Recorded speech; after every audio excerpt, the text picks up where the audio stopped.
Maraming magagandang pelikula noong 80s. Panahon din ito ng bold films. Sa pinilakang tabing, si Carla, anak ng dating sikat na artista, ay hinikayat pumasok sa industriya via the bold route.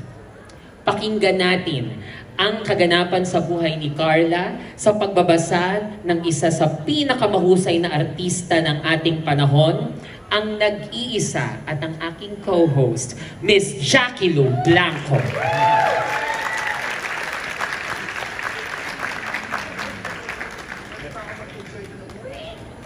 Nang mamatay ang ina niya, ay dumating uli ang mga alok kay Carla na mag-artista. Lalo na mula sa mga dating nakatrabaho ng ina niya na sino Joey Gosengfiao at Celso Ad Castillo. 19 na siya noon. Pinakaiwas-iwasan niya ang mag-artista, kaya nga nursing ang kinuha niya sa college eh. Pero maraming naiwang utang ang ina niya, nakasanla ang bahay nila, at pilit ng pilit ang mga dating katrabaho ng ina niya. Sige na, maski subukan mo lang. Matutuwa kung buhay pa ang ina mo. Ang totoo niyang pangalan ay Melissa, hindi naman Carla. Ang direktor na si Joey Gosengfiao ang nagsabing gawin nilang Carla para malapit daw sa Carlota. Nagkaroon siya ng mga movie offers mula kina Joey, Celso at Nino Broca. Pero karamihan ay hindi natuloy.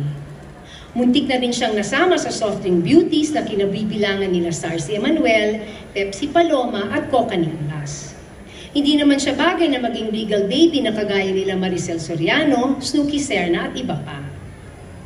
Kasagsagan noon ng mga bold movies, kaya pare-pareho ang mga alok sa kanyang papel. Hostess sa bar, puta sa kalye, inosenteng probinsyanang ni-rape pagdating sa Maynila. Lagi na lang may eksenang naliligo sa puso. May banyo naman, tsaka ang linis-linis na niya at 10 oras ng gabi. Ang mga linya ay laging katawan lang ang habol niyo sa akin o kaya wala kayong karapatang husgahan ako.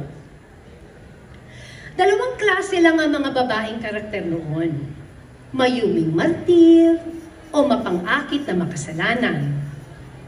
Pero sa itsura pa lang ni Carla ay alam na niya kung saan siya ikakahon ng mga producer.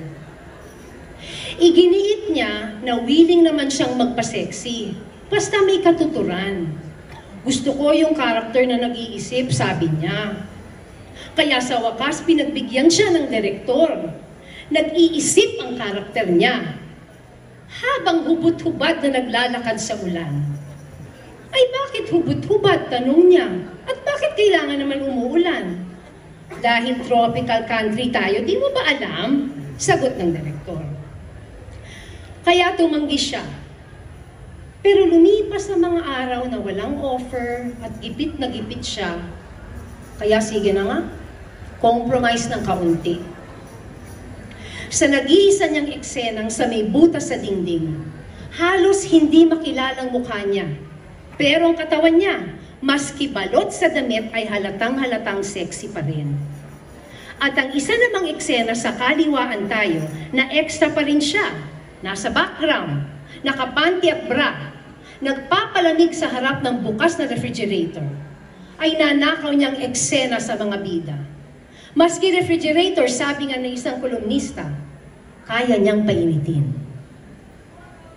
Sa mga susunod niyang pelikula ay tinanong na nila ang matagal nang gustong itanong, bayad ka bang magpakita? Sa simula, ang ipinakita lang niya ay gilid ng suso, hanggang sa naging buong suso na para bang naglalaro sila ng bulagaan. Payag ka ba? Sumunod nilang bantulot na tanong na ipakita ang hubad mong likod. Abay di nagtagal, payag ka bang ipakita ang lahat? Tsaka tumanggi na siya. Kaya maraming pelikulang di natuloy. Siya sanang bida sa basang-basa sa gabi. Basang-basa ang gabi. Siya daw yung basa. Diyosa ng katubigan na nanangakit ng mga kalalakihan.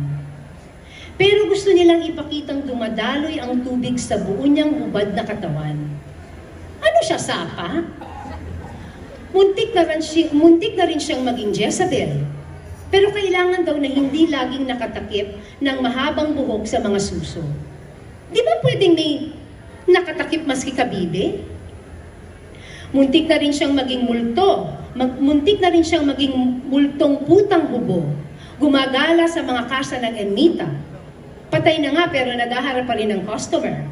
Hey Joe, wanna fuck Joe? Sa wakas ay may tinanggap siya.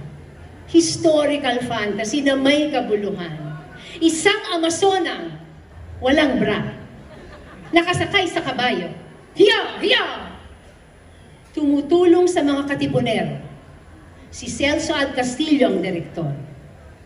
Pero hindi inaprobahan ng mga censors.